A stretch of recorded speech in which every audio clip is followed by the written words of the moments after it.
Hey there again. It's the Designated Pundits, MLS on I-80 Sports, and today we are previewing the Colorado Rapids for the 2024 Major League Soccer season.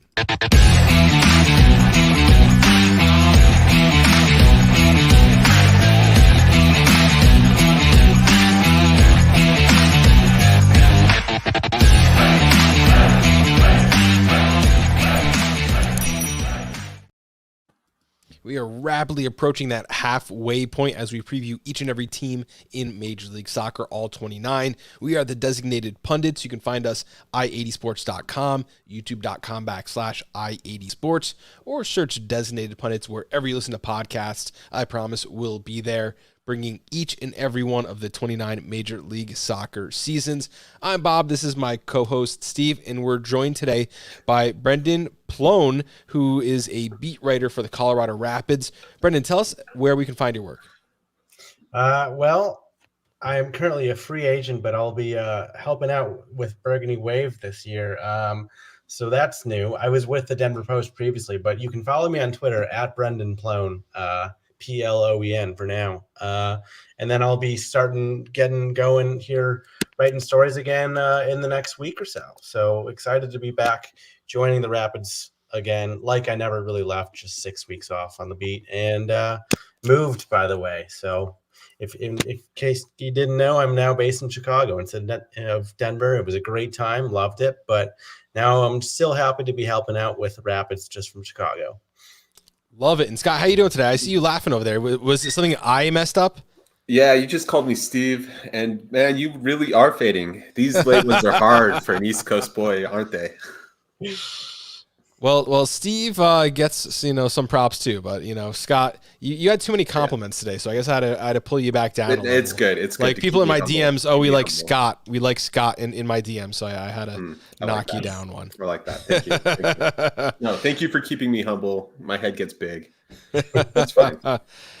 Rightfully so. Let's talk about the Colorado Rapids. That's really what you were here for, right? That is what we're here for. We do need to recap the 2023 season, unfortunately. 5-12-17 record, last placed in the Western Conference. 26 goals, tied for worst in the league. 54 goals conceded gives them a minus 28 goal differential. They started on a 4-6-3 run, then had a 0-2-8 streak. League worst 1 point per game at home. Brendan, I'm sorry, but we do have to recap the 2023 season. Give us your thoughts. It was historically the worst season in club history from a points per game perspective. From, if you would ask most fans, it was up there with the worst. And, it was a bummer because it was crazy that 2 years ago, 2021, this team finished with so many of the same pieces, finished top of the West, and that it just kind of fell apart probably by May, honestly. And once that happened, it was like, all right, everybody loved Robin Fraser, but it was kind of becoming the same old story where, he'd try different things or he'd just try and get his guys stuck in and it wouldn't work. The defense kind of just capitulated in so many different games that I can think of off the top of my head. There's LAFC at RSL, the game that he got fired after that game. And, it was just kind of one bad thing after another, but off the pitch, it was also crazy because you had a player who is still currently being investigated for a match manipulation scandal in Max Alves, who eventually left the club. He's now back in Brazil. That investigation is actually still going on. And then you had an off-the-field protest where fans were so fed up that they left mid-game against New England Revolution in September. And that was like a profound moment for this fan base. They stood up, they owned it, and they're like, we're tired of this. The fans deserve better. So 2023 was a bad year in so many ways, but fortunately, the calendar has turned. The calendar has turned. I remember some of those moments that you're talking about, and the walkout especially was a really iconic and powerful moment. And I just think Sorry, you guys are going to hear my garage door for a second as I happen to be speaking. This is a professional podcast after all, so we're just gonna drown out Steve's background noise there, and just hope for the best on the next episode, I guess. No, that's so terrible. No, the thing is, just real quick before my garage door goes down again. Even though this team had a historically bad year, they still weren't the worst in the league. Thank you, Toronto. But those kind of actions show just how invested the fans are. And I'm going to turn that over and mute myself. Absolutely. So we do need to talk about the contributors. And when you guys score a historically low number of goals, there aren't very many. But you do have Cole Bassett, 6 goals and an assist. Diego Rubio, 3 goals, 2 assists. Michael Barrios, 2 goals, 2 assists. Calvin Harris, 1 goal and 3 assists. And Connor Ronan, 1 goal, 8 assists. We look at that chart, and that was not the plan, was it? No. I mean, they really were reliant on the flanks. I mean, Barrios, who was up there in age, and everybody loved him, but he just didn't have the speed anymore. But he was still electric when he came on as a sub. Rubio was, we see why Austin fans were so happy when he came to them, because what he could do in 2022, he set the club record or he tied the club record for most goals in the season. But last year he was hurt often. Cole Bassett, he returned from the Netherlands. He was a huge bright spot, but it was still kind of a slow burn to get him up to where he needed to be, which he only really kicked on at the end of the year. And then Connor Ronan, great signing, came over from Wolves, and then was just kind of the MVP from that group, really. And then another contributor who didn't really fill up the stat sheet, but just was a kind of revelation in a lot of ways at center back, was Generation Adidas rookie, Moise Bombito, who was the second fastest Canadian men's national team ever to get a call up, only behind Carolyn Lyle. So, fun fact. Love it. So let's talk about what the team did. You ready to give us an MVP? Who's an overperformer? That would be Bombito for sure. But out of this group, I'd say no. It doesn't need to be out of this group. Bombito is the perfect answer. Yeah, but we do need to talk about an underperformer. Who was the player that we were really high on that just couldn't get it done in 2023? So many. But I'd say Rubio. There was a lot of hope that he could really help pull the weight again, because actually, just kidding. Who am I saying? It was Rubio for sure. But then aside from that, Kevin Cabral, who came on as a DP contract, the Galaxy were literally paying half his salary, and he still scored a goal. That's it. But that was good, because in the Galaxy he did not score a goal, and I think that was his first start for you guys. And it was like, wow, Kevin Cabral can score a goal for anyone except LA Galaxy, and that faded pretty quickly. Did he have 2 goals this season? 2. He did. Yes, in 1,100 minutes. Yeah, and 8 yellow cards in that time. 8. Yeah. 8 yellow cards. That is bad. There's hope though that when we get to 2024, he's got a year under his belt. It's a new coach. He's got some weapons around him. Hopefully this will be the year that he breaks out.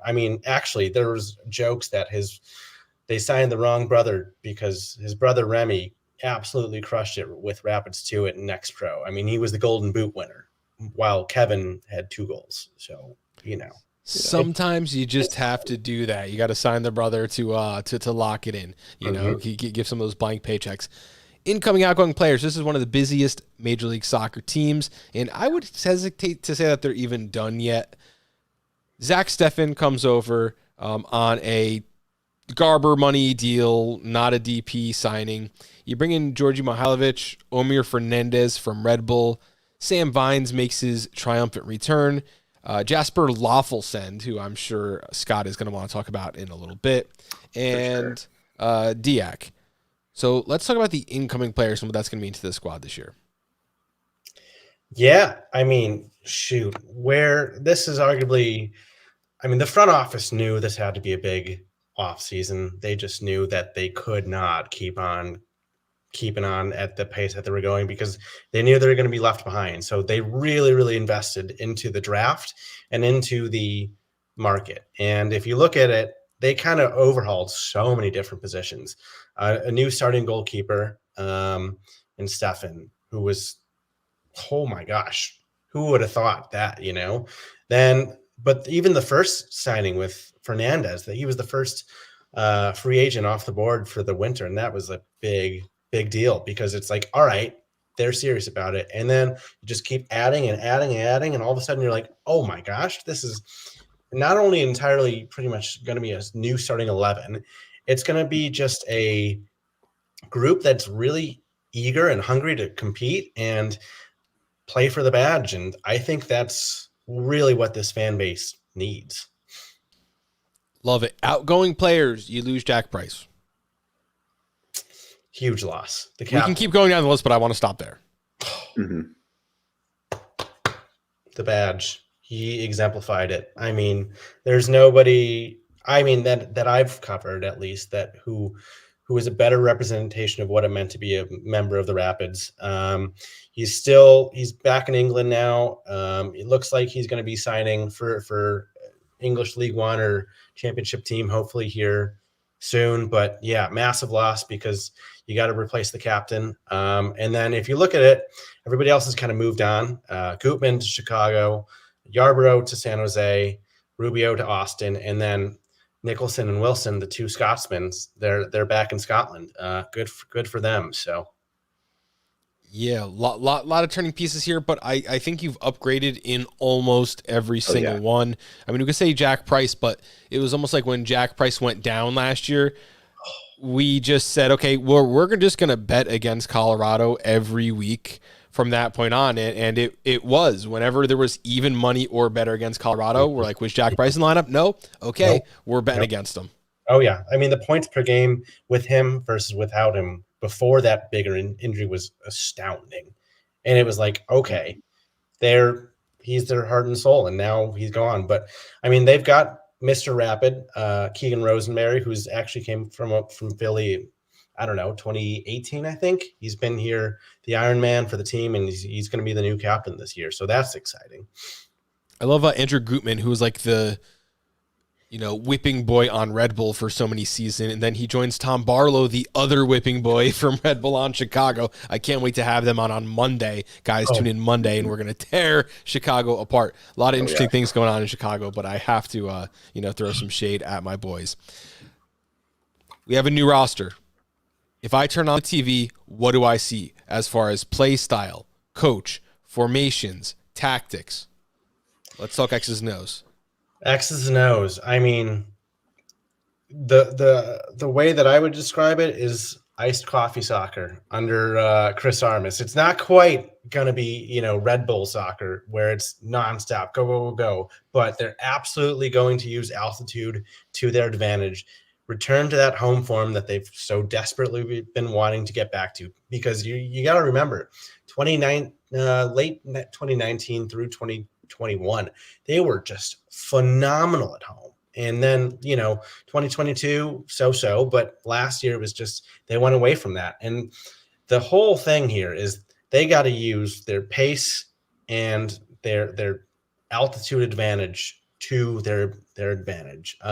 So if you look at Chris Armis, what he's going to do, it's likely going to be, from my buddy Matt, who's, on the ground there in Denver, it's likely going to be a 4-2-3-1. Alternatively, it could be a 4-3-3, but it's just going to be really, really fun. Run and gun, try and wear those teams out in the latter stages of the game. If you look at guys like Mihailovic and Sam Vines, then you look at the engine like a Cole Bassett, who's going to be back, and a really good passer of the ball in Connor Ronan. I mean, that midfield's going to be cooking. And that's going to be so much fun. And then you just have so many kind of unknown pieces that you're like, all right, could they really break into the squad this year? And if other members of the squad get hot, they can too. And then boom, you're back in the postseason, after 2 years of disappointing kind of expectations. But I think the fan expectation from an X's and O's standpoint is really just be rock solid at the back, be really, really fun in the midfield, get back to home winning ways. And Chris Armis, while he initially was not a home run signing for a manager, they're like, all right, you're our guy. Come prove us wrong. Come prove that you can coach at this level. He may do that. I'm a Red Bull fan. I follow the team, and that's my press credential there. And no one has anything bad to say about Chris Armis, the person. No, that's what I've heard time and time again. No one has anything. And, he sat on the bench at Manchester United. You don't do that as a coach unless someone trusts you. Same with Leeds, yeah. However, as a starting head coach, everyday manager, I prefer him as an assistant coach, coaching the young guys, bringing the young guys up. But he's a champion for Omir Fernandez. I want to see how he's going to work that in. He's going to give Omir Fernandez minutes every single game, even if it's 10 minutes at the end. Get on the field and run. Omir Fernandez knows the high-pressure system. Yep. I think we kind of talked that he might be braced for a little success, although he's not the guy for Red Bull. Let's pull up the actual depth chart we have here. Rafael Navarro up top. I guess we didn't talk about the striker position. No, we didn't. No. Rafa Navarro, he's on loan from Palmeiras. Big offseason, last July acquisition. He's on loan. If he wants to stay through the summer, they're going to have to pay some big bucks, a new club record, which would be just $4 million, I believe. They already broke it with Mihailovic, but they're going to have to break it again to bring in Navarro. For half season, we really didn't see much. Darren Yappy, he's a 19-year-old guy who, frankly, caught a lot of flack because last year everybody was riding the hype train thinking it'd be the breakout year, and it didn't happen, which is fine, but he's still a U.S. U20 World Cup guy. I mean, that's huge. And then Kevin Cabral, Calvin Harris. Calvin Harris is just so fast. He's so much fun. Great acquisition from Cincinnati. And then, that midfielder, that is awesome. Big question I have, though, is the back of the pitch at defense is going to be Max Shu, and who else is going to be his pairing? It's either going to be Lala Abubakar or Moise Bombito, so we'll see there. But I like this starting 11 a lot. What do you think are the key positions on this field that are a little bit up for grabs? Actually, that spot where Priso is highlighted right now, that to me is a little bit under. I'd contest who's going to be there because Priso, we saw him a lot under Robin Fraser, but it was kind of lackluster. He'd have hit and miss performances, and a lot of times it would be just bad yellow cards, etc. But a year older, a year more mature, there's a lot of hope that he could still be the guy. And then that right wing position for me, Calvin Harris, I loved him last year. He was so much fun to watch, but it's a case of 75th minute. If he gets tired, is it really going to be Kevin Cabral or somebody else who can step up and ping in those great services to Navarro late down the stretch? So that's where the right wing for me is the big question. Even though everybody was saying defensive mid, absolutely. I still think the attacks has a bit of work to do. Yeah. I think there could be a little bit of uncertainty there. But by the way, I just want to compliment you on your Portuguese there, Navarro, because Spanish speakers or people from the West who are more familiar with Spanish will not recognize the double R makes an H sound in Portuguese. Yeah, we were told Navarro. Navarro, yes. Yeah, and that O at the end makes a little U sound. Just that'll give you a nice little official, good sounding accent. One other thing I did have a question about. The midfield depth for this team looks really good. It looks really competitive. There are some nice pieces on the wings. But in the defense, how do you feel? Like you're kind of okay with that starting lineup. You're kind of okay with your first, choice center back, substitution. But what about the rest of that? Like, depth? Do you feel okay about that? Do you feel like that's really thin At the back line? in the back line? Yeah, I mean, there's a couple guys who are kind of coming through the ranks right now. You got Sebastian Anderson, who's a homegrown, Mike Edwards, who's a homegrown. Both of them saw the field significantly with R2. Sebi, who actually played a lot down the stretch last year. He started a couple games late, and he was really good. I think this could be a good year for him to break into the side. But yeah, kind of behind the second and third string for Open Cup, really, and for Leagues Cup or injuries, etc.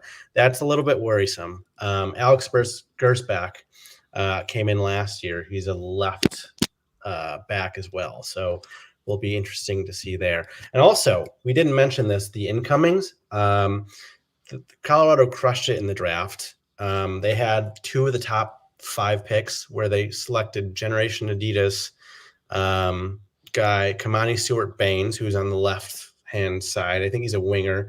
And then Wayne Frederick, who's a ball-winning midfielder. Both of those guys, I think, are going to be really interesting to see how they slot into the squad this year. Yeah, it's interesting to hear you say that because I think a lot of times in MLS circles, we kind of slate the draft. We're like, the draft, or whatever. The draft is outdated. Yeah. The draft is not outdated. Jasper Lofelsund, that is a draft pick player. I don't know much about Jasper, but I remember him last year, a couple games. I'm just like, all right, that dude's really solid. So catch me up with Jasper again. Yeah, Jasper is a really nice number 8, style midfielder, can play the holding. He also can slot in at right back very well. He was a player that got picked up in the draft, and his kind of rookie year, there was an injury in front of him, and he stepped on and just stole that spot, right? Made it his, would not relinquish it. He's very kind of hard-nosed. You're looking to replace a little bit of Jack Price's grift. Jasper's kind of your guy. He's got that kind of mean streak in him, and he will absolutely just fly into tackles left and right, and he does not care. So he's a little bit, his weaknesses, like he's a little technically rudimentary. So you'll see sometimes if he has to like hit a little bended, lofted ball, he won't do that. He'll choose an easy, straight pass. So there's some of those sort of things, but he's good in tight spaces. He's good at shuttling the ball back and forth, and he's good at winning the ball back. So he's a very serviceable player. He comes on, he covers a lot of ground. He's used to the altitude already. Yep. But that's a player who comes out of the draft. So to hear you say, like, look, Colorado crushed it in the draft. Fans might be like, yeah, whatever, it's the draft. No, that means something, that we are seeing players still come through the draft. So when teams are smart about that. Teams, I mean, well, like I remember speaking to Porg Smith about it, and the club president, he's like, listen, there's never going to be another draft like this, because every player that's in the draft now is only going to be like 1 year older. So it's like the sophomores, this is your best chance to take them. And they took 2. Stewart-Baines was a freshman at Maryland. It's like, that doesn't happen without these new kind of draft laws. So they were really, really prepping hard on this draft, and certain teams really value it. They're looking to find another Moise Bombito, who probably played, 17, 18 games last year. He had the most minutes out of any GA player last year by a landslide, and he just crushed it. So, how those two kind of players and really everybody else fits into this, I call it iced coffee soccer, where it gives you the little shakes a little bit. It's like, ooh, could be fun. That's going to be really fun. And I just, from a fan base perspective, they're anticipating, the expectation for them is get back to the playoffs. That's it. Like, straight up. So let's talk about it. I brought up some questions that we want to kind of finish. Some of them have kind of been answered, but I'll ask you in a more formal route now. Can Chris Armis clear his name with a good season? And I guess I need to asterisk that and say, what would a good season even entail for Colorado Rapids? Let's see here. 500. Playoffs. Avoiding the wild card spot, like one-upping the wild card spot.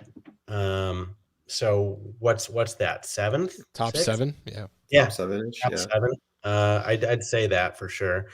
Can he clear his name with a good season?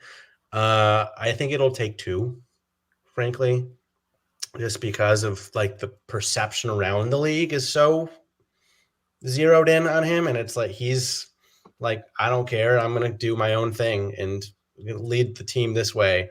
And exciting, but it could be a wild ride as well. So I think it'll take 2 seasons. The Rapids have so much up and down that's probably wise to say, look, can you do it once? That's fine. We've seen that. But can you keep it going? Exactly. Oh, exactly. Sustained success. So what were those other 2 questions again, Bob? Well, one of them had to do something with the U.S. men's national team. How many of these players are going to be U.S. men's national team players? Because you had Georgie, who, and I guess this is kind of before some of the other players, he was supposed to be the next big thing for U.S. soccer. And then Sam Vines has, I mean, I'd still say he has a decent shot at a left back depth piece, maybe not on the best 11. I mean, he was right in contention for that left back spot until he broke his leg. He was. In fact, it wasn't just that. He was in contention for like 2 or 3 different spots. He was playing in the midfield. He was playing at left back. He was kind of playing at center back. So out of everybody, I'd say Cole Bassett has the best chance to be immediately into the U.S. men's national team, but the Olympic squad. I think Cole makes the Olympics this year. He's the only, not the only thing. I would argue he's going to be the number 2 for the captain's armband. He took such a huge, intangible step towards his leadership role last year with his media presence and kind of on and off the field. He really, really wants that Olympic spot. So out of everybody who gets into the U.S. pool this year, who is like back, it's Georgie and it's going to be Cole on the Olympic squad. By the way, listeners, Cole Bassett is 22 years old until July. Jordi Mihailovic is 25 years old until November. And Sam Vines is 24 years old until May. Ricardo! We have some people in the chat dropping some comments. Also, My guy. Brendan again. Ricardo misses you. And are these guys Nations League USMNT caliber or Gold Cup? Ooh. Oh gosh. I'd say half and half. Like, what's the bigger tournament at the moment? Is it Nations League, right? Yeah, Nations League. I'd say Georgie is Nations League level. And on his day, Zach Steffen for sure is Nations League level, because Ethan Horvath, another Coloradan, is just kind of getting his way back into playing over there in Cardiff City. So it's like that the goalkeeping spot is still open if you think about it. So Kyle Turner isn't coating himself in glory. Gold Cup for sure. Yeah. All right. Any storylines that we missed? Anything else that we should be keeping our eye on throughout the season? Let's see here. Yeah.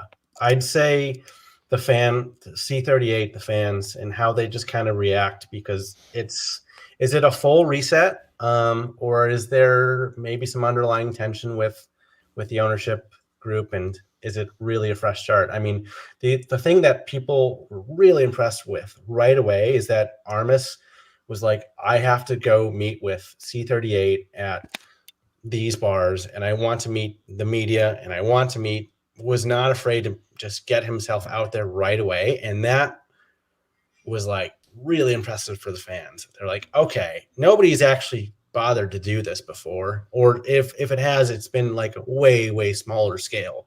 Like, he went out and was like, I'm going to the biggest bars, the biggest soccer bars in Denver. We're going to have these events. Come talk to me. Come, like, bring the heat. What do you got? And it was like, all right. Fans loved it. So I think that's going to be really fun to see. What kind of start do you have before the pitchforks come out? What kind of start? Yeah, like if you guys are 2-5, is it pitchfork time? No. If they, well, when's that RSL game? If they lose, if they get swept again by RSL, That's the other bad. Is that the one? They got skunked by RSL last year. So if they do that again, I mean, at any time, the pitchforks could be out. If RSL fans show up with another banner, is that? Oh, yeah, that's right. March 9th and May 18th. So hold on, let me take a look at the schedule again, because I'm like, that's right. It's like the third game of the year. And those are 2 RSL hosting games. So, okay. We know that's when the pitchforks come out. Yeah. March 9th. Yeah. We'll see you guys there. Thank you again, Brendan, for coming in on talking to us about the Colorado Rapids today. Let us know one more time where we can find you. At Brendan Ploen on Twitter, or X as it's commonly known. Twitter. And then, always will be Twitter. And then give Burgundy Wave a follow, and hopefully I'll be there soon reporting on the NWSL, the Rapids away days, and everything else, Colorado soccer. It's been a great time. Thank you so much for joining us, and thank you everyone out there for tuning into the Designated Pundits, almost halfway through the 29-game season preview series. It's bedtime now, and let's get after it. I'll see you guys this weekend as we bring on a whole bunch of more Major League Soccer teams. It's been a great time. I hope you check it out. YouTube.com/i80sports, i80sports.com, or search the Designated Pundits wherever you listen to podcasts. Thank you, gentlemen. Have a great night.